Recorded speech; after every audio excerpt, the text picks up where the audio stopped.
Hey, what's going on, everybody? I hope you guys are having a good day. I want to welcome you to Pillow Talk with Dr. Boyce and Dr. Alicia Watkins.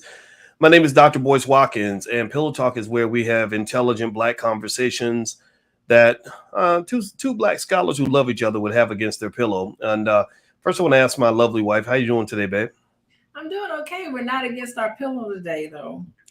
Yeah. We decided to actually appear on the camera because we were up in our office and kind of moving around. And let me just tell you, woo, buddy, the topic you sent me today, I already knew it was going to get me in some have some issues with some people who think that you shouldn't speak on another person's situation, another person's business, Mhm. and so I can already see it like stop hating, man, stop hating, you just hating, whatever, right? You get a lot of that. Stop that gossip, you gossiping. And so I'm just gonna go ahead and receive all of that and say that if that's how people feel, that's how they feel. But at the end of the day, what's really important is that we understand how to make each other better and smarter, and talk about what's going on in our community. So today's topic, the thing that spurred this conversation, I'll let you kind of begin the discussion, is Mr. Nick Cannon. Good old Nick. So Nick has how many of y'all give me a yes or no in the chat if you know about Nick and the kids. Nick's got a lot of kids. In fact, I'm gonna give you a list of all the kids he's got out there and all the women and everything else. I'm not here to judge that. I'm not here to tell him he can't do that. I think everybody has a right to do whatever they want. But there were some things that kind of happened that led us to say, okay, you know what? Given that we talk on everything related to love and money, you're an expert on love and relationships and family. I'm an expert on money. It would be irresponsible for us not to kind of use this as a talking point for anybody that really thinks that this is kind of the way to go. And so I'll let you kind of begin. What drove you to bring that topic to me today, babe?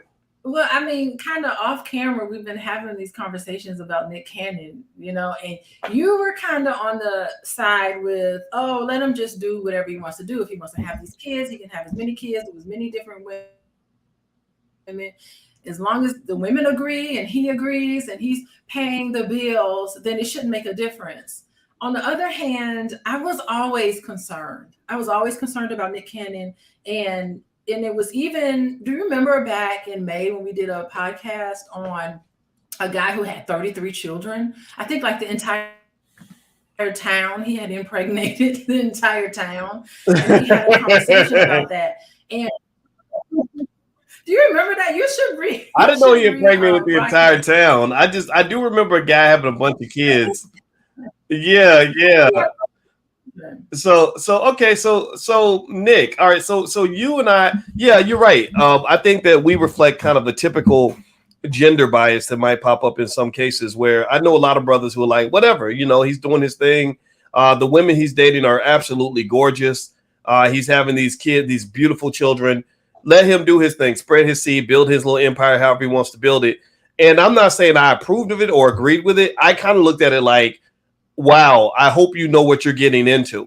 That was my position. Just like, look, are you sure you know what you're getting into? But I never really judged it. Whereas women, I think, thought it was a little bit problematic and even disgusting. I'd be curious to know what everybody thinks in here. If you think it's good or bad, how do you feel? Do you think it's a good thing that he had a lot of kids with a lot of women, or do you think that it's a bad thing, or do you not care? I mean, how do you feel about it? What do you think, babe? I mean, I was concerned, Boyce. I was very concerned. And I said, even if he was king of the world and had all the money in the world, I was concerned about all of the elements that it takes to raise a healthy individual.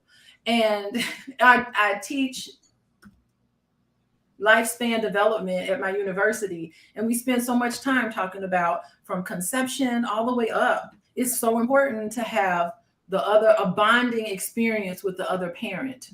And I can't imagine how that's going to take place when you have 10 different children going in 10 different directions. I was concerned about the emotional development, the psychological development of those children, and even about supporting the moms, because even if the mom is the primary caretaker, they would have to be, right? The mom needs support. And, I'm trying to convey this information to you. And this morning when I saw this message, I said, oh my God, there is kinks in the armor of this master plan that Nick Cannon has about raising children. And it just speaks to the fact that There are a lot of families, it doesn't even matter how much money they have. What makes a difference is, are they going to be living in an environment where they're going to be missing their parent? And they're going to see Mm. their dad walk around having kids with all these other people, and they don't even understand how they fit into that scenario. How are they going to be just as important as all the other children that he has?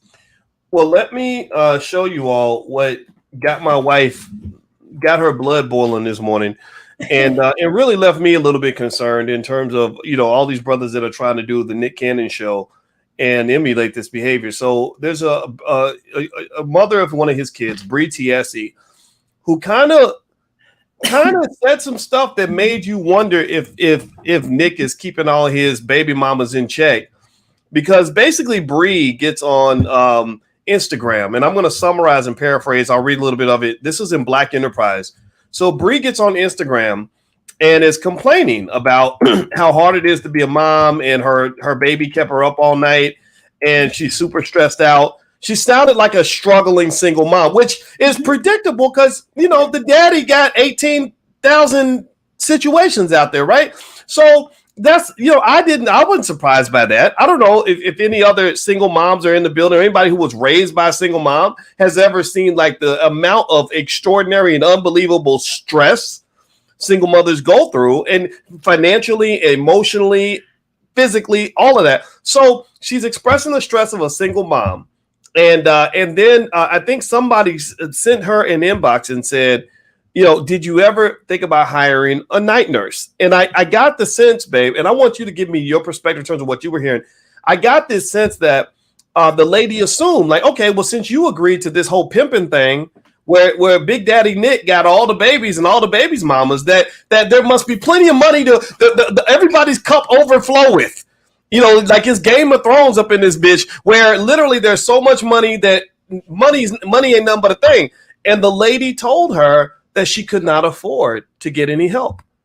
And that led people to kind of have an issue and say, wait a minute, so you're telling me you agreed to have a baby without any help from the father physically in terms of being there, and then also even the financial stuff isn't there? That's when I kind of looked with a little bit of a side eye and said, okay, I this almost made sense to me when I thought there was plenty of money for everybody, but to have one of the mothers of your kids publicly stating she does not have what she needs to take care of her child, that's a problem.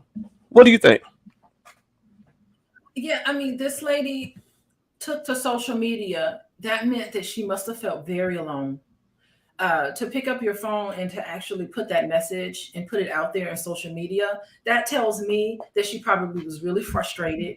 She was tired, didn't have a lot of support. And whether you're a single mom or a married mom, you need a lot of support. And sometimes single moms can have more support than married moms, by the way, because married moms, they'll just say, okay, well, her husband's helping her with it, so that's enough.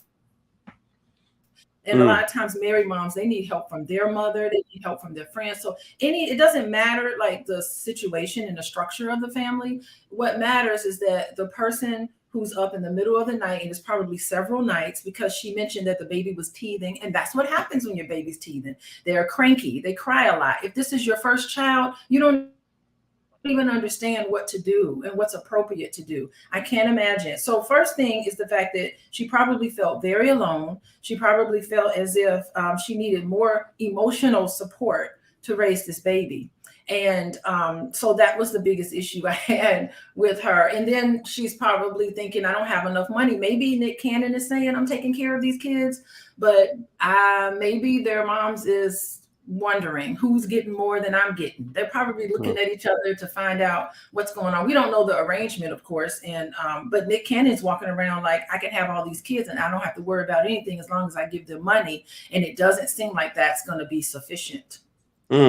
All right. So, by the way, everybody, if you just tuned in, you're watching Pillow Talk with Dr. Boyce and Dr. Alicia Watkins. My name is Dr. Boyce Watkins. My expertise is in finance. I'm a professor of finance. My wife is a professional of social work, a licensed therapist, which she's been doing therapy on couples for 20 years. And also she's a certified trauma professional, among other things.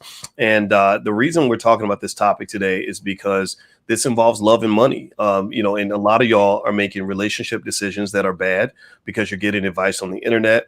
Some of y'all men are listening to these guys telling you to go out and keep your pant strong and do all these silly things that put you in dumb situations. Some of you ladies are getting bad advice from women that are telling you the black men are garbage and everything else.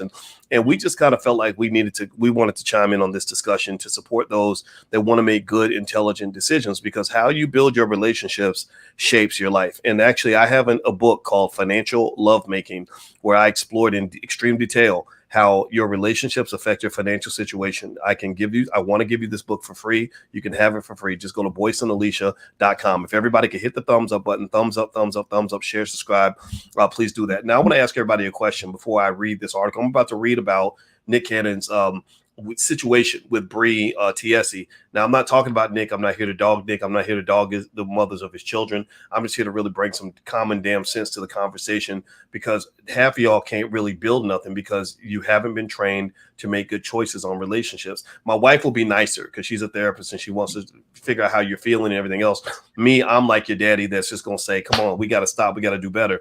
So here's the deal. So let me read some of this to you, actually, that was written in Black Enterprise about the situation with Bree. So Bree, who's one of Nick Cannon's, mothers of his kids, she was on, let's see here. It says a DM from a social media commenter recently sent Bree Tiesi, mother of Nick Cannon's son, Legendary. The son's name is Legendary. I got his name written down. His son is named Legendary Love.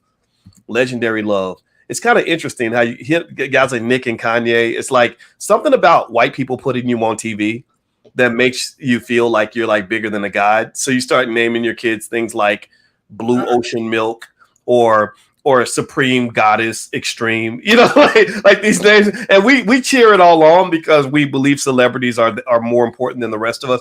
I encourage everybody in here, stop putting celebrities on a pedestal. They're no better than you. Believe me, I know a lot of these celebrities. And I'm not talking about Nick specifically. I don't know Nick. Nick's dad did call me. Nick's dad called me. He talked to me for about 45 minutes. He's a very smart guy, very likable man, very pro-black. I can see where Nick gets his intelligence. But honestly, you need to stop being overly impressed with and overly influenced by celebrities, because some of them, honestly, are a little bit strange. But let me read this article to you.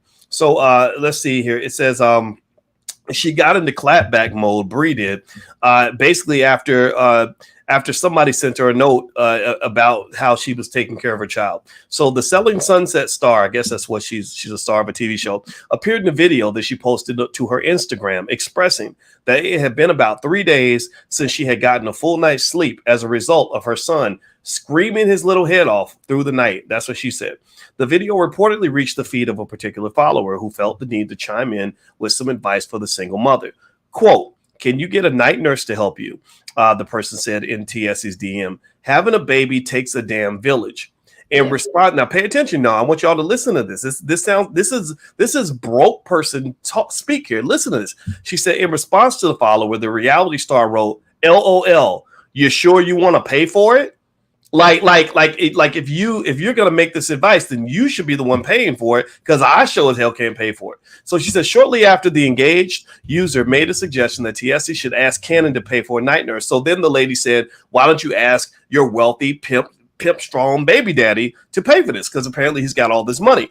So she came back, she clapped back at her. She said, "I don't need your unsolicited advice. Thanks. You have some effing nerve." So she's damn near cussing this lady out for literally saying what everybody else is thinking. I'm sorry. How many of y'all, give me a yes or no. Give me a yes or no chat. Everybody answer this.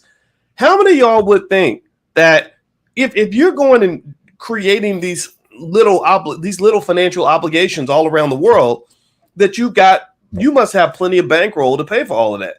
How many of y'all would expect that it ain't nothing but a thing for Nick to write a check? And I'm not saying Nick is broke. I'm not saying Nick can't afford to take care of his kids. For all that we know, he could be paying child support like crazy. But how many of y'all kind of were surprised by that? I was very surprised. I was kind of like, wow. And let me show y'all. And babe, I'm gonna let you kind of respond because I want to hear. Yes. Yeah. So let me show you all. I have a screenshot here of she actually posted a screenshot. I bet you Nick doesn't like any of this, but there was a screenshot that his child's mother posted of that conversation, which I think only makes things worse. So let me see if I can help you read some of this here. So here, up in the upper left-hand corner is an image of her nursing the baby. Unfortunately, looking kind of lonely. I don't know, but she says, Here's the conversation. Can you get a night nurse to help you? Having a baby takes a damn village. She says, LOL, you sure you want to pay for it? And she says, tell Nick. She says, yeah, okay. I don't need your unsolicited advice. Thanks. You have some effing nerve. And then she says, since you have so much advice, my Venmo is my name. Anyone else looking for baby advice, here's your gal. She says, keep my parenting, my kid, and my baby's name out your mouth.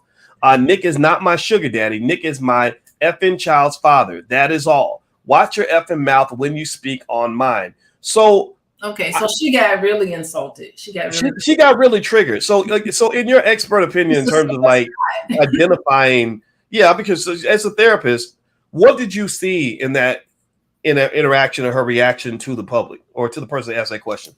I think she may have been regretful that she even put that message up there. I think some people just impulsively just will put messages up on social media, and she didn't think about the fact that she was kind of throwing Nick Cannon under the bus a little bit.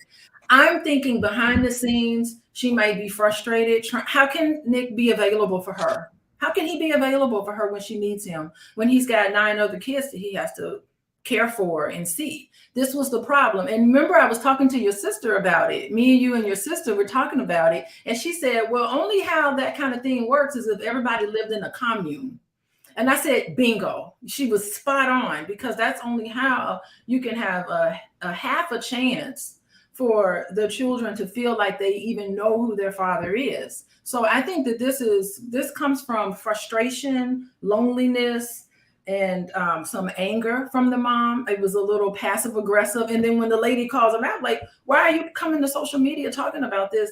Instead, you need to be asking your baby daddy for support in this way. And he's not going to give it to her.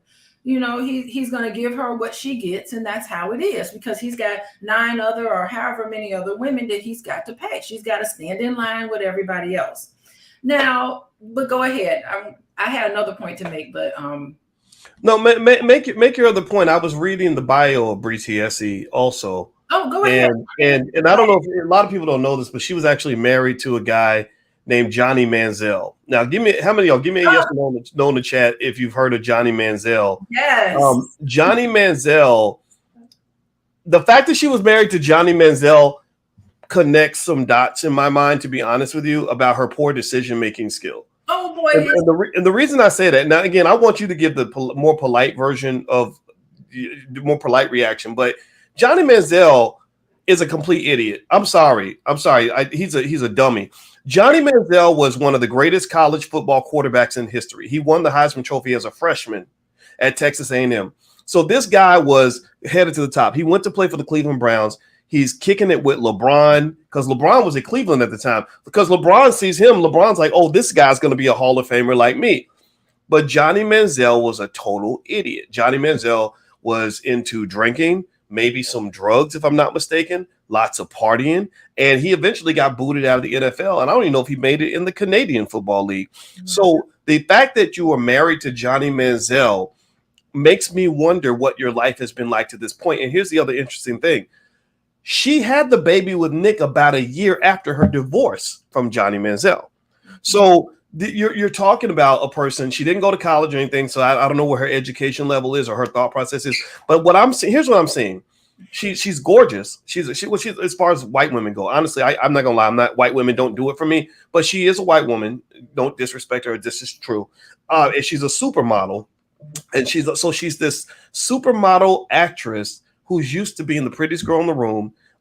She's made some interesting choices in men, and I'm wondering how she feels suddenly being, you know how what having a baby does to your body. I cannot imagine what she's going through psychologically, sitting at home, nursing a baby, when she used to be the hot supermodel at all the parties, meeting guys like Johnny Manziel. I don't know. What do you think? Was I crazy by saying that? What are your thoughts, Ben?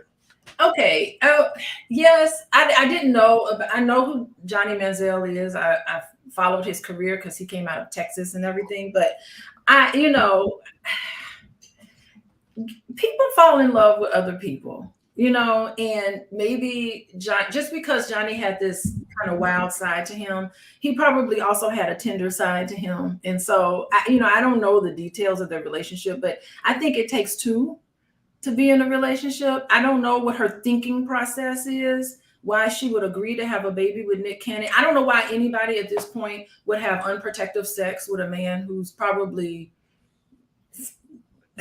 he's probably had sex with dozens of women. I don't even know how many. Well, I think he slept with a Kardashian, and one Kardashian. I think sleeping with one Kardashian is like sleeping with 200 people. I don't know. Maybe did I sound bad? Did I sound mean by saying that? One Kardashian counts as two. Because think about it. The Kardashians don't just sleep around, but they sleep around with people who sleep around. So now, remember, as a mathematician, my brain is doing calculations on, if you think about this, if you sleep with somebody who slept with 300 or 400 people, and half the people that they slept with 300 or 400 people, you're getting up into the thousands. Okay. Like people don't talk about it, but it's true. Am I a hater for bringing this up? I don't know. Okay. My only issue, I think it is because I think your past is your past, and you shouldn't be, if people evolve and people change, people become different things. Maybe she's evolving right now. Maybe what we're seeing in her is some aha moment at 3 o'clock in the morning. She's alone with this baby, and maybe she's thinking, I need to make better choices. So I'm always, I always feel like people are just evolving in their own little pace, and all of us are doing the best that we can. That's my thing. And I think that she really cared for Nick Cannon. I'm thinking in my mind, what is he saying to these women to convince them that this plan is actually going to work out? And that's why, going back to the reason why I sent you this article, was because I think there's going to be more of this type of story. If I could predict, based on what I know about human behavior, if I can predict, I think we're going to see more of this type of lashing out on social media out of frustration because they can't get a hold of their man. That's what I think. They don't know where they are. Like, when you have a child, it's so important for the father to be right there with you when you're struggling through things. And to purposely do this, I just can't think of what the thought process would be. But I'm almost certain a lot of these women, and maybe Nick Cannon at the end of it, may be regretting.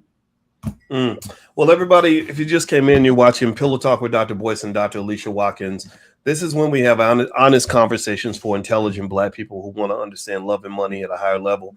My name is Dr. Boyce Watkins. My wife, Dr. Alicia Watkins, is a trained therapist, and I am a finance professor. And if you'd like to, actually, we have a Black Love Challenge. If you believe in Black love and you want your relationship to work, feel free to go to BoyceAndAlicia.com. You can do the challenge for free. Also this year, Dr. Alicia is going to do her speed dating event again at the All Black National Convention. That is the premier gathering of Black first people from around the world. So if you are pro-Black and you are pro-family, you're pro-wealth, and you're pro-Black love and everything else, then feel free to join us. We meet in Charlotte, North Carolina, October 28th through the 30th. You can learn more at allblacknationalconvention.com. Please hit the thumbs up button, thumbs up, share, subscribe. So we're talking about Nick Cannon and this interesting layout. Like, does having that many kids make sense? From what I just read in Parade magazine, I think that we have 9 kids so far. Okay. Two more are coming, I think, this year or in the next 6 to 8 months. So 10 and 11 are on the way. And I was really fascinated by it because it's an interesting family experiment. I mean, if you're talking about just having legacy and having your kids out there, knowing that your bloodline is going to continue, that's going to happen, right? And I think that the question we have to ask ourselves as Black people, particularly when you talk about a slave culture where we had this whole slave breeding buck mentality that was kind of fed to us by the white man, is that really the healthiest way to raise children? I don't know. Does anybody give me a yes in the chat if anybody had a daddy who was like a Rolling Stone, or maybe a father who wasn't available to them at all? How many of y'all didn't grow up with your father, your actual biological father? I didn't. My biological father, he wasn't quite a Rolling Stone, but he had some other kids, and he left a lot of disappointed people in his wake. I mean, when he died, none of us, me and my siblings, really didn't feel a whole lot for him. And so he had the legacy in that we're still here. We're here, but we're not saying good things about him. Nobody really says good things about you if they don't know you, don't like you, don't trust you, you're not around. And I'm not saying Nick is any of these things, right? I just don't really have the ability to imagine how a person can have 11 kids and 8 or 9 different households and really be able to put in the time of a full-time dad. A full-time dad means you're talking to the kids almost every day. You're waking them up for school.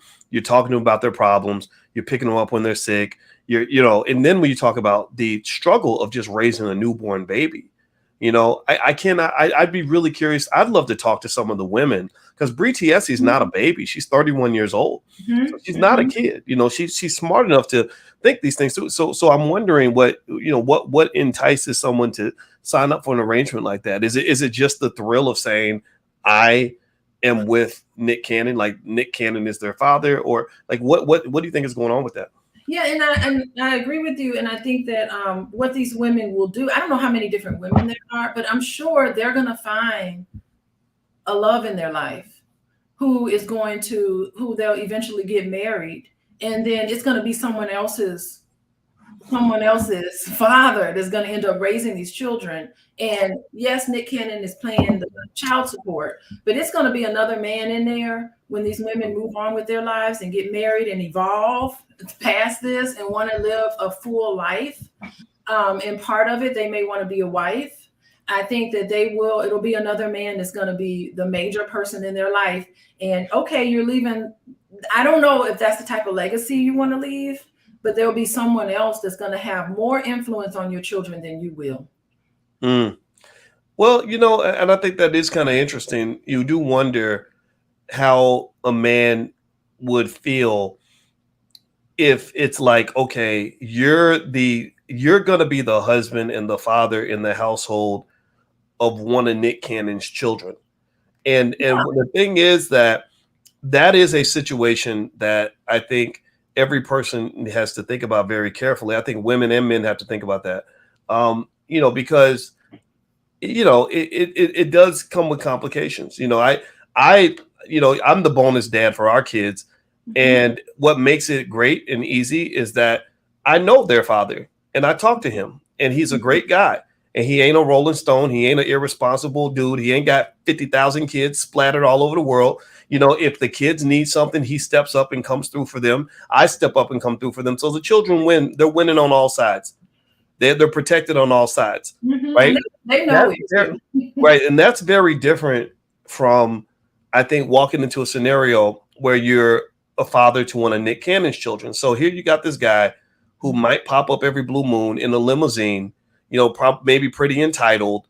He's kind of this big star. So he's getting all this admiration, but maybe underneath you're wondering, like, okay, if he's got all this money, why isn't he paying for this, or why isn't he paying for that? And then the other thing too is, if his kids, have behavioral problems, it's the stepfather that's going to have to deal with all that. Yes. You're off on, vacationing with your new girlfriend or your 88th baby mama, and they're at home dealing with real life shit, like dealing with like what it really takes to be a parent. And I don't know how many parents we got in the room, but I hope you understand what I'm talking about here. And I think anybody who's not, wait, say it again, babe. 24-hour job, and it's never over. And even it's the mental fatigue too. So like right now, I'm here doing this podcast with you, but I'm thinking about my daughter's choir performance tomorrow. I'm thinking about the fact I have to make sure that she has her outfit together. She's got to wear black and white. I'm sitting here. It's the mental labor of raising children. That's another thing that's above and beyond just spending time with them. It's getting the dental appointments together, the eye doctor, getting the braces. We got another child with braces. That's costs money, but it also costs time and attention to make sure she's got her little wires together and her, that rubber band and all that stuff. It's all the little details that goes into raising a child. And, I talk about this, like, to have a secure relationship with someone, it takes 3 elements. The first element is you need to be available.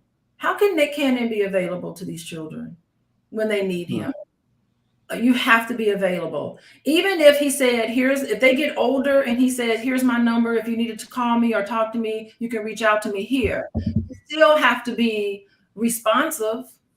And so the third element of a secure relationship is being responsive. So Nick Cannon has to. Wait. You said okay, and I assume this is what you tell your families when you counsel them. So you said the first is to be available. Mm-hmm. Second is to be responsive. And what was the third one? A third one is you have to be empathetic. And it takes a lot of time. You really have to be there. You have to listen to what's going on with them. You have to really tune in to, their feelings and their thoughts. That takes a lot of time and effort. It is so difficult for me to do it just with the people, the three kids in the house or whatever. It's hard for me to do it with my kids. I can't imagine how he can do the essential things, the baseline essential for a secure relationship, which is being available, being responsive, and being empathetic. I don't see how he can be any of those things to these children. And that's going to be a really an experiment gone bad. So I think we're just going to have to take note, because there's going to be more of this popping up. This is one of many. I've made my prediction today. Well, let me just say this. Let me give you all some background. First of all, Nick is 41 years old. It's crazy because I remember when he was a teenager in Drumline, and he did a good job in that movie. And he started, for some reason, I think something must have occurred that led him to feel the need to have a lot of kids, because he had 4 kids in 2021. In July 2022, they said model Brie T.S.C. confirmed she had given birth to his 8th child. Because remember, I guess he had the twins with Mariah Carey. He was married to her. And then let's see here. So Brie had just gotten divorced from Johnny Manziel in 2021. And let's see here. On September 14th, he announced on Instagram the birth of Onyx. Now, this is what I don't connect with celebrities is they get. I honestly feel like it's ego that makes them like give these weird names to their kids. So I'm not making fun of his child's name or not, like, but I mean, his child's name is Onyx Ice Cold Cannon. And I'm not, you know what? I'm not going to say nothing, but I'm just saying, like, and I'm telling you, it's that Hollywood stuff. They get in Hollywood and they make you feel like you're larger than life and more important than regular people. And it just spills out in like these interesting behaviors. So let's see. So then he announced, I guess, babies 10 and 11. He says, now let's see here. Bree says, this is what Bree said in an interview. She said, I think some people have their idea of conventional relationships and certain things, but we have a beautiful relationship. Everything is so supportive and positive. So I guess in general, what I would be thinking is, and the reason I would want to even talk about Nick is not so much about Nick and his family, but really I'm watching some of these guys in the manosphere who are just getting horrible advice on manhood and are putting themselves in terrible situations. Mm-hmm. Either they're putting themselves in situations where you won't have any love, where you'll get to where you're 50-something years old, you're still trying to be a player, you die of a heart attack, and your 25-year-old girlfriend don't want to take your raggedy ass to the hospital, or you are thinking you can be play a pimp of the year and go out and make a bunch of babies without understanding that the average cost in America to raise a child has now risen to, I think, $300,000. So this is a note to any of y'all. How many of y'all got relatives that are having way too many babies and can't afford them? Give me a yes in the chat if you know somebody like that. Think about this. Every time you have a child, you're going $300,000 in debt. Imagine, a lot of people wouldn't even go to college if they knew that they would have $300,000 in debt. That is enough to keep you in debt for life. So think about the dude who's making $25 an hour, who goes out and has 6 babies, mamas. Boys, let me finish that. Let me finish the math. Let me just take this full circle back, and then I'm gonna be quiet and let you. I'm gonna hand the mic to you. 6 times 300 is $1.8 million. And so the only person who is as misguided as the man who goes out and makes 6 babies and owes a debt of $1.8 million, which you will never get credit for. Because an absentee, I'm sorry, y'all, but a father that ain't in the house has a very hard time having leverage when it comes to his kids. So you make the mother angry and she don't like you no more. Oh, your kids ain't gonna like you either. And so you'll be writing these big ass checks for child support and trying to get time with your kids, and they won't acknowledge your rights. You will literally be in a situation where you're going to be doing all the work and getting very little credit, at least a lot of financial work. And then here's the other part. The last thing I'm gonna say on this, then I'm gonna be quiet, because I'm getting triggered. My wife knows I'm getting triggered. So you're now $1.8 million in debt. The only person more misguided than the guy who makes those 6 kids and owes almost $2 million that he'll never be appreciated for is the woman who says, oh, I still want to be with that man who's got all these kids out here spread out all over the world, who has been completely irresponsible, splattering his seed all over the damn planet. And now you expect him to have a husband. You will never have a full husband from a man like that, ladies. I'm sorry. you're going to get 1/6 of a husband or 1/7 of a husband. You're baby mama number 7. That's what you are. You get 0 of a husband, actually. Yeah. All that money, his check comes in, half that check is gone to the IRS. The other half's going to go to the baby's mamas, and you're going to be sitting there mad because your man can't afford to buy nothing because he wanted to be a player pimp back in his 20s. Go ahead, babe. You give the more mature answer to that question, because some of this stuff really ends up burning me up, please. The question is why? Why would Nick Cannon feel the need to have all these children? And I think, well, first of all, there's 2 reasons why I think he might be doing this. Tell me what you think about this. Okay. The first reason is, I tell you, I don't think he got over the divorce with Mariah Carey.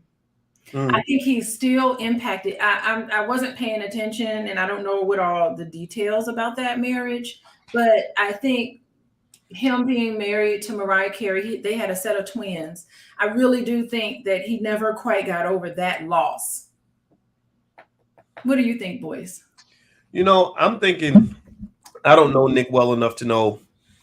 I think what's going on. I do remember you had presented some research that you were reading to me today when we went to breakfast about how sometimes having lots of kids is filling a void, and really, again, to have empathy for Nick and why he might be making these interesting choices. He did lose a child. He lost one of his kids, and so maybe, and you never know what happened during a person's childhood, etc. So that really got my interest. I mean, do you want to talk about that part as far as what you were reading with me today? I think it's an emotional need. I feel like he has this, and I kept saying, and I talked about it yesterday when we did our Instagram live, that there must be something empty happening with Nick Cannon, and he's trying to fill it up with children. And so having that loss, losing a child of his, and having the loss of a wife, because he lost Mariah Carey, I think they were deeply in love with each other. And I think that loss, he hasn't quite come to terms with that. And he's filling up this empty space with all these children. And it's exciting for him. Just think about the excitement. Oh, you're having this baby and you show up at the hospital and this baby is born. And here it is, yet another one of you that's alive. And you get caught up into the emotion. You're taking pictures and you're posting it on social media, and you get that attention. Because I don't think he's doing Wild 'N Out anymore. That show is gone, right? Is he doing that show? Is he on television? I think he's got it. I think the show might still be out there, but here's the thing. I don't know if anybody can really I don't know if anybody can really accurately speak to Nick Cannon's specific financial situation. Right? I'm gonna go ahead and give him the benefit of the doubt and assume, white folks pay good. And I still remember when Nick Cannon made the horrible mistake of trying to be a little too black. He tried to run over in my territory, and he said something that offended the Jewish community. He had Professor Griff on his podcast, and Griff will tell the truth. He tells the truth about race. He tells the truth about the Jewish community, whatever. And so Nick got in trouble. And the thing is that I don't think Nick should have even been having that conversation, because when he insulted the Jewish community, they had him on his knees apologizing like a little boy multiple times, because he was trying to protect all this wealth that they were going to take. Like, Hollywood is a Jewish space. You cannot insult that community and be successful in Hollywood. So I think after he apologized 18,000 times, that's when they kind of let him back in. And he's still doing that weird show where they dress up in its cartoon characters or something and sing. The Masked Singer or something. But still though, but I'm not knocking it. So I assume that serving massa pays good. I'm assuming that all that apologizing and all that, I'm assuming that has paid him well. What I'm really thinking about in terms of his case is, if you really got this situation under control, why is one of the mothers of your children going on the internet basically claiming to be broker than a poor single mom? That if that had not occurred, Black Enterprise never would have written that article. Yeah, but there's Black Enterprise, get your pens ready, because there's going to be more articles like this. And I think that you raise a good point, because I was reading my book on Black families, and one of the biggest issues that creates all of this promiscuity among Black men in our community is the experience of racism. That's the second reason. And so I think that he felt, when he had that issue with the Jewish community and he had to swallow his manhood and not be a man and actually be told what to do, I think that also had a psychological effect on him. And I think that's the reason why he felt, in order to reassert my manhood, I'm going to get your woman pregnant. Damn. Next woman pregnant, next woman pregnant, because I am a man, and he's trying to assert his manhood out of response of racism. That is the second reason why I think he's going along doing this, thumbing his nose up at whatever the establishment means, so that he can say, I'm a man, and here I go with yet another child to prove it. Wow. That, you know what? I'm gonna tell you, if anything sort of screams like I'm fighting to protect my manhood, to me, it's like pictures like this, where you're really trying to show like I'm the man, and I'm, because in a way, let's just be honest, Nick kind of got pumped by the Jewish community when he had that interview with Professor Griff. And now I'm the guy that says, look, why do you need those people? Leave it behind. You're smart. Build your own businesses. Do your own thing. Get away from all of that. But he needs that Masked Singer money. I'm not going on the Masked Singer. I'm not dressing up in a costume or whatever that stupid show is. That stuff is crazy to me. But like for Nick, that's paying the bills. So it makes me think about how they would talk about how black men would go to work and be slapped around by the white man all day. And then they come home and they have to express their dominance in their own household, sometimes by slapping their wives and kids around, or expressing it with their sexuality. Like my father actually said to me one time, he said, back in the day, the only power a black man had was his DICK. Interesting. Yeah, and I think that Nick Cannon, just like a lot of people in Hollywood, just feel emasculated by what they do to you. I mean, look at what all he has to do. The Masked Singer. Have you seen that show? It is ridiculous. I can't watch it. It's the dumbest crap. If he's halfway intelligent, he's gonna do the show and be like, I'm just doing it for the money because these people are making it. Like, it's not a good show, and I know it's better than this. Nick Cannon is better than this. I'm sorry, I'm laughing because I'm just thinking about. I'm gonna show y'all the images, and I'm looking at the guy be cracking up. Like, I googled the Masked Singer. Like, look at this. What is this? What the hell? What? I mean, I think it's got to be crazy as a black man to have to do a show like this and be like, yeah, I'm pimping. Look at how much money I'm making. Yeah, but it's corny. It's buffoonery. Let me stop. Go ahead. It started so great. He did this movie Drumline. Like, he's a stand-up actor. Yes, he is. Like, why is he doing this? It's like he's got to do this because now he's stuck. He's got to do this because he's got to pay all this child support, so he can't say no. They basically would be like, do what we say. He's caught himself he's in a conundrum. He's going to be doing this show forever. They got him.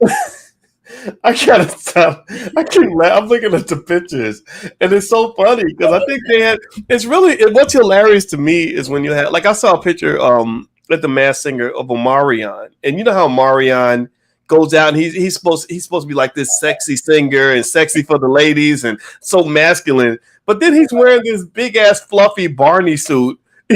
Like, no grown man dresses like that. I might do. You know what? I would do that for our daughters, like our girls when they were babies. Like I would be. I remember I got the dinosaur suit for Taylor's birthday. Like, I did that, but that's the only time. Like, so I really kind of wonder how that must feel. It seems kind of terrible. But anyway, let me be quiet. By the way, everybody, you're watching Pillow Talk with Dr. Boyce and Dr. Alicia Watkins. My name is Dr. Boyce Watkins, and we hit all the topics that relate to love and money. And we like to have intelligent black conversations and also have fun. And so if you'd like to follow us, feel free to hit the subscribe button and the share button and all this other stuff. Also, Dr. Alicia sees couples and families. She's a therapist. She's been a therapist for over 20 years. Feel free to go to coachingwithdralicia.com if you'd like to check out what she's got going on. Or you can also follow her on Instagram at Coaching with Dr. Alicia. She does some really good live streams with Jazz, the pretty plug, and it's really cool. So hey, babe, I got a list for you. Okay.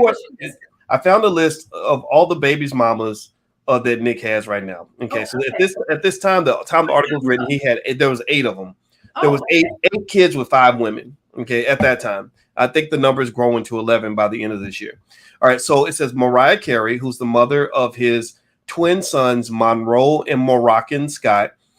Brittany Bell is the mother of his other child called Golden Saigon. And his other child is named Powerful Queen. Okay, that's cool. All right, Powerful Queen. That's a little weird to say, with roll call in first grade, but whatever. She is also currently pregnant with Cannon's to be 11th child. Abby De La Rosa is the mother of twins born in June of 2021. She's also currently pregnant with his 10th child. Alyssa Scott, a model who appeared on Cannon's music game show Wild 'N Out, gave birth on June 23rd, 2021 to Zen, who was Cannon's 4th child in the last year. Bree Tiesi. Now that's interesting, right? Like that makes me wonder, given that she was on his show and now she's having his baby. That's interesting in light of the fact that we were talking about what was going on with the brother with the Boston Celtics, sleeping with women that he worked with. Now, I'm not saying there's anything inappropriate that happened in Nick's workplace, but I wonder if that would bring suspicion from people who feel like, okay, is that the way to get on his show? You got to sleep with him or whatever, because we know that kind of thing happens in Hollywood all the time, male and female. And I'd be curious to know, I don't know, what do you think about that? I would hope not. I would hope that it happened more organically, but there hasn't been anything that's come out about Nick Cannon and his inappropriate behavior. So we just got to assume that everything was kind of like it just developed naturally. And was Zen the baby that passed away? Yeah, Zen passed away. I think Zen was the one that died, and that's unfortunate. There we go. Here's another emotional thing. I do think, I would love for Nick Cannon to get some therapy, seriously, and figure out why he's not, because earlier you gave such a very logical reasoning as to why would you have all these children, considering how much it costs to raise children. And when you're going through this list, and I'm thinking about Mariah Carey, it seems like that's what started the whole thing with him.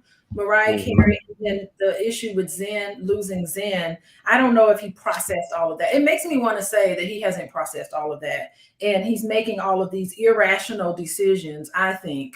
And he's trying to pretend as if it's okay. It's not. To me, it just seems like someone screaming for help. But go ahead with your list. Oh, okay. Yeah, I actually pulled up an article where, in case anybody's curious about it, so the names of all the other kids are, let's see here. Here are all the names that they listed here. One is Monroe Cannon, Moroccan Scott. That was Mariah Carey's kids. And then there's Golden Saigon. There is Powerful Queen. Zion Mixolydian Cannon. Zion, I think Zen is the one that passed, I think. But Zion Mixolydian is literally spelled Mixolydyan. Zillion Air Cannon. I guess he's going to be a zillionaire. Get it? Very rich. Zillion Air Cannon. Zen S Cannon. So I think Zen was the one who passed. Rest his soul. Legendary Love Cannon. Onyx Ice Cold Cannon. Yeah, so those are the ones that are listed here. So yeah. In 2017, with Howard Stern, an interview surfaced amid the scrutiny of his offspring. Cannon offered his thoughts on condoms. He said, "I might die in the morning, so why wear condoms?" What do y'all think? You think that's a problematic statement? There's got to be more to it than that. I might die in the morning. He said, "I might die in the morning, so why wear condoms?" Huh. That's all? That's it? That's all he had to give? Yeah. Oh. That's pretty sad. What else would you say? Is that it? Onyx Ice Cold is the last one. Well, they asked him about vasectomies, and he said after learning that he would be having his 8th child, Cannon admitted he was done having children for the time being, saying, "I don't have the bandwidth for expanding my family anymore." But now he's up to number 11. So that's kind of Yeah, strange. he can't help it. It's a compulsion. I think it's a compulsion. You think it's like a possible sex addiction? Wouldn't say it's hard to say if it's a sex addiction, but it's definitely a compulsion. Having this whole process, he's reliving all of this over and over again. It's never enough. He's definitely not thinking logically. There's some unresolved psychological issues happening with Nick Cannon. I stand firm on that one. Okay. Well, on the Breakfast Club, they asked him why so many kids and why so many mothers. He said, the idea that a man should have one woman, we shouldn't have anything. He said, I have no ownership over this person. It's about what exchange we can create together. So I've never really subscribed to that mentality. I don't want ownership over anybody. I don't have ownership over any of the mothers. We created a beautiful entity. Those women, all women, are the ones that open themselves up and say, I would like to allow this man in my world, and I will birth this child. It ain't my decision. I'm following suit. Every woman that I deal with or dealt with, they know how I feel. Mm-hmm. Okay, so he's being honest with them about everything. That's good. And he's getting all his little cookies with no responsibility. And it tells me that it's like in Arrested Development, like the Arrested Development, because you know how to be in a committed relationship, whatever it takes and whatever the rules are for your relationship, is gonna take growth.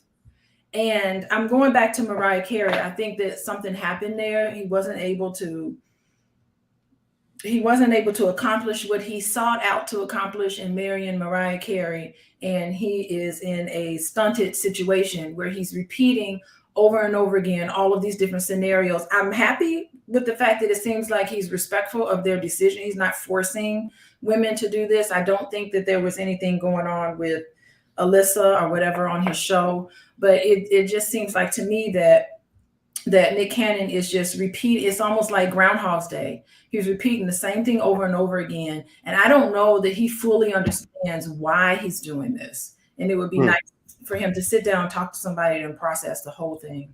Interesting. Yeah. Well, one of the things that's interesting about celebrities to me is I wonder how many of them actually get the therapy that they probably do need. I think that you need therapy just to cope with all the pressure of being that famous. Also to remain balanced in a world where, where the world is just upside down for you because you just, people are worshiping the ground you walk on. Women are offering you things that, that you don't have to work for. You kind of get a little bit spoiled.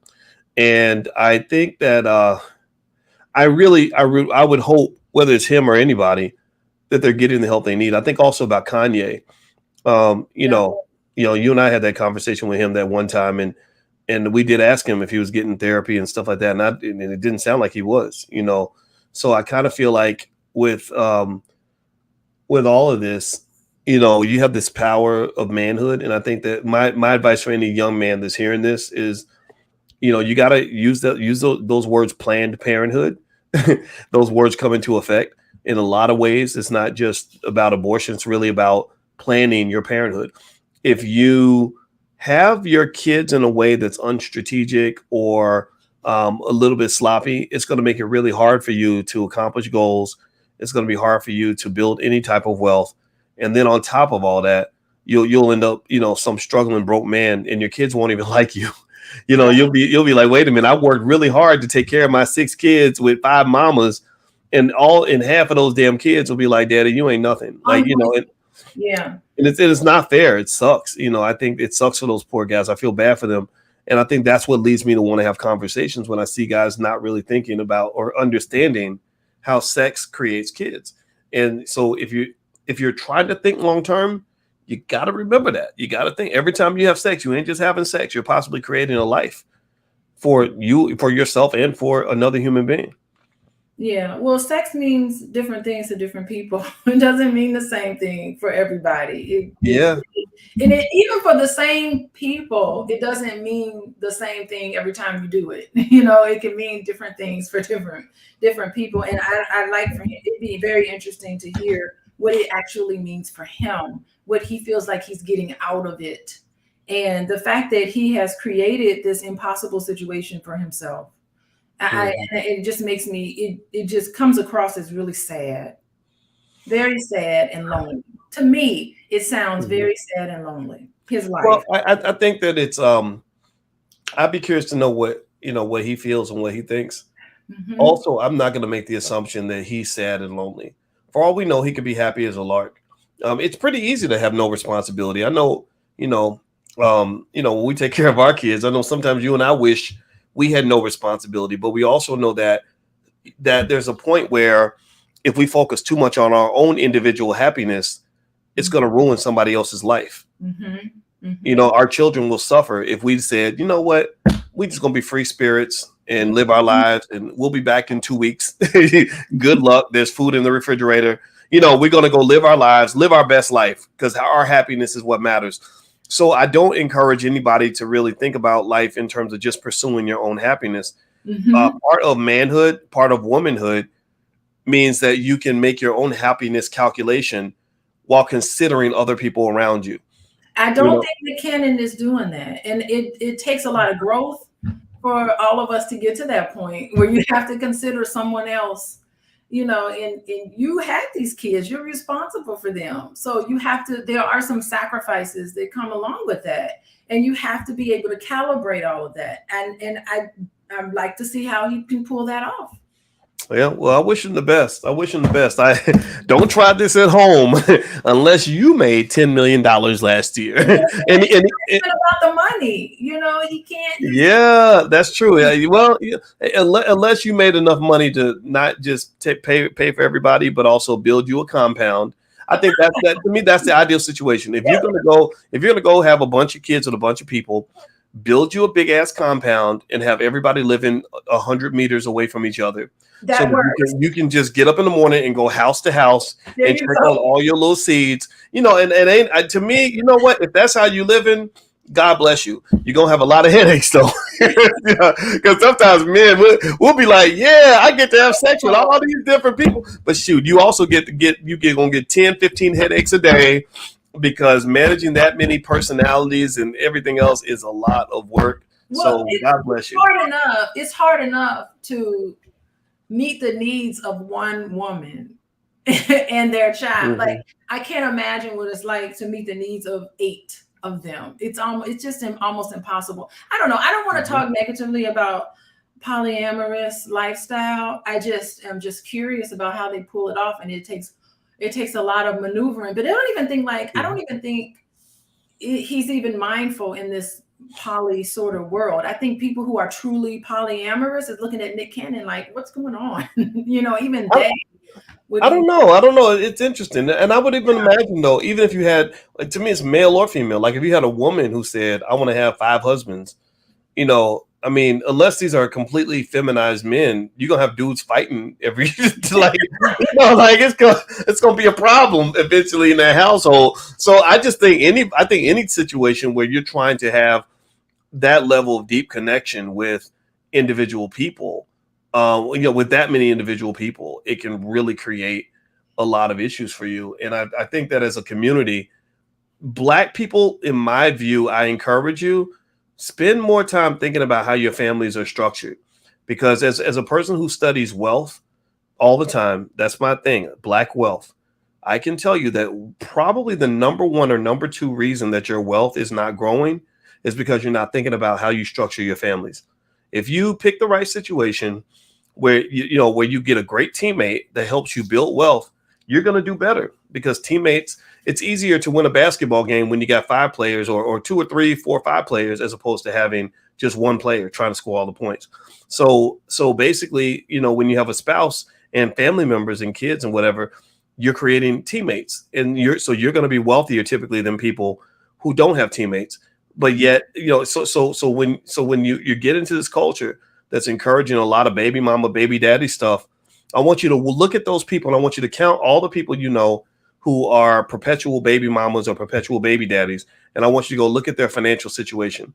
And I guarantee you, the majority of those people are flat broke. And if you ask them, well, why are you broke? They're going to say, oh, because I can't pay child support for all these kids. Or the single mother, the black single mother has the lowest net worth in America. Her net worth is $5. White women, it's like 40,000. The single black mother in America's net worth, median net worth is $5. So basically, where does that come from? Well, it comes from the fact that when you laid down to have sex with that man, you weren't thinking about the fact that that man was your teammate and you picked a loser for a teammate. So somebody mentioned that it's not just Nick's fault. It's also the women as well. And I'm not saying it's anybody's fault, because I'm not saying this is all a mistake, but I'm saying to you that when you lay down with somebody, you really are picking your teammates. And the way to win this wealth game is to pick teammates who are going to help you win. If you don't do that, you're going to have a lot of problems. Well, I think I agree with that, but I think to add to that, Boyce, because you're talking about, you need to think about how your family is structured. I think more important than structure, I think you need to think about how your family is loved, how your family is cared for, how your family members and your children go out in this world feeling like they have good self-worth, so they don't get themselves in this situation where they're just, sleeping around with everybody because they're trying to find their worth outside because you never gave it to them in the first place. I can't imagine how powerful how powerful does she feel as a queen when she don't even have a dad to fill her up? Oh, well, she's got a dad. She just doesn't have a devoted full-time dad. She's got a dad. Let's when let's not make the assumption that Nick isn't going to do his best, right? Well, but you are correct though, right? Think about this. So this girl named Powerful Queen is not even getting that self-esteem that comes from having a father who is present with you, who values you enough to spend a ton of time with you every day. Not when he gets off a tour, not once every couple months, not when he's not seeing his other 7 kids, but every day. Mama, when is Daddy coming to visit me? When is he gonna come visit me? When am I gonna spend time with my dad? Is he coming? Is he here? What's going on? When she gets old enough to realize, hey, there's a person missing here. How powerful is she gonna feel? I'm just using that as an example. It's all of us. It's every woman in America needed to have that growing up. So we need to focus on the love that we need to pour into our children and not all this hatred. There's enough stuff going on, hatred out in this world. Children don't need to have that kind of hatred, abandonment. That's what they could feel, is they're totally abandoned by their dad. Their dad was there, knocked up their mom, and then he was on to the next woman, knocking her up. I can't imagine. That's the story of their life. They have to integrate that into their life. Yeah, I find it interesting that there are a lot of people who feel like seeing your kids, once or twice a month is enough. Like if they're seeing their child once every 2 weeks, or they pick their kids up, on the weekends or something like that. I don't know how you do that even with 10 children. Yeah. Well, and that's the thing. I mean, maybe you could try to find a way to work it out, but I think assuming that all the kids and all the mothers can coordinate properly over a long period of time, which is a huge assumption. But I'm just even thinking about the fact that, and maybe I was spoiled. I had 2 parents that were in the house every day, and that's how much energy it took. It took all their energy to manage me. I was a wild ass kid. I was out here. I wasn't crazy like a bad kid, but I needed. Not only are you a wild child, you're a wild adult. So it takes me. I am a wild adult. Yeah, and I just think about, I don't know if anybody else grew up like that, where you were just dying for an opportunity to get away with stuff. Like you were hoping your mama wasn't looking. You were hoping your daddy wasn't going to find out that day. And you got kids. We have kids out here that are totally abandoned. Yeah. That literally they ain't got to even sneak to do nothing because ain't nobody even paying attention to see what they're up to. So I really encourage anybody who wants to kind of do this the right way. Like just, stop. Don't copy the stuff that you're seeing out here. A lot of what you're seeing out here is really dysfunctional. And the people are miserable. Their children grow up unhappy. Their children grow up in horrible relationships, on drugs, doing all kinds of crazy stuff because the parents weren't there. But the whole time, the parents were swearing that their kids are just fine. That's the thing. You'll have a parent whose child is being severely neglected in almost every way, but they'll say, "Oh no, my kids are good. I got 7 kids, and I go see all my kids at least once a month." And you really think that means your children have an actual father? No, they don't. They have a triple part-time daddy. That's what they have. They don't. So I think people have to really think about that. Yeah, I mean, I'm not saying that it's impossible. The reason why I just want to push back a little bit on what you're saying, I don't think it's impossible for a co-parenting situation to happen. I don't think it's impossible for both parents, even though they don't live in the same house. I think it is possible to try to give the child everything that they need, number one, even though they're not in the same household. I think it's creative. You have to have creative ways in order to do that. And I think that the connection, remember, being available, being responsive, and being empathetic, it's so key, because we have situations where you got both parents in the house and their kids are neglected. They got nobody to talk to. No one cares about them. They're abusing them. The adverse childhood experiences survey or study, that says, family structure was just one question on that question. There were many other questions on there. It's the type of loving home in which a child is raised that makes a really big difference. Family structure being one of them, but it's really, and even in the most beautiful situations, there's still just issues. All of us have our own baggage, and we all have our own issues, but it doesn't mean that the rest of your life has to be awful because of it. I mean, all of us can overcome quite a bit. So we're resilient people. So I don't want to make it seem like we're just doomed and determined by our past. All of us have our own baggage, and it's okay. It's okay. You're a wild child, and I think you were adorable as a child. You're adorable as my husband. I mean, it is. I wouldn't want you any other way, boys. Well, I appreciate it. I appreciate you saying that. Well, by the way, Dr. Alicia, she sees couples and families on a regular basis. And if you'd like to learn more about what she does, you can feel free to go to coachingwithdralicia.com. She's a licensed therapist. She's been doing this for a very long time. So feel free to go take a look. And also, I want to remind everybody that the All Black National Convention is happening in less than 30 days. It's going to be in Charlotte, North Carolina. And we're going to have tons and tons of panels and speakers and trainings on everything from starting a business to relationships to crypto to politics. We're going to have our spades tournament that we had last year where I feel like I got cheated, but this year I'm going to get the win because we get to pick our partners. I'm picking you as my partner. And so if you want to come to the convention, just go to allblacknationalconvention.com. It's a ton of fun, and you'll get a chance to meet me and Alicia and some of the other B1 people from all around the world. People come from as far as China and Africa for the convention. We're going to have billionaire Mike Roberts. We're going to have a lot of people, Rizza Islam, and some other great people that are going to be there speaking this year. So if you'd like to join us, just go to allblacknationalconvention.com. You can also be a vendor at that same link, or a sponsor if you want to market your business. So anyway, guys, I want to say thank you all very much for hanging out with us. This was a lot of fun. And I want to say thank you again to my lovely wife, Dr. Alicia Watkins. It's always a pleasure, baby. Thank you.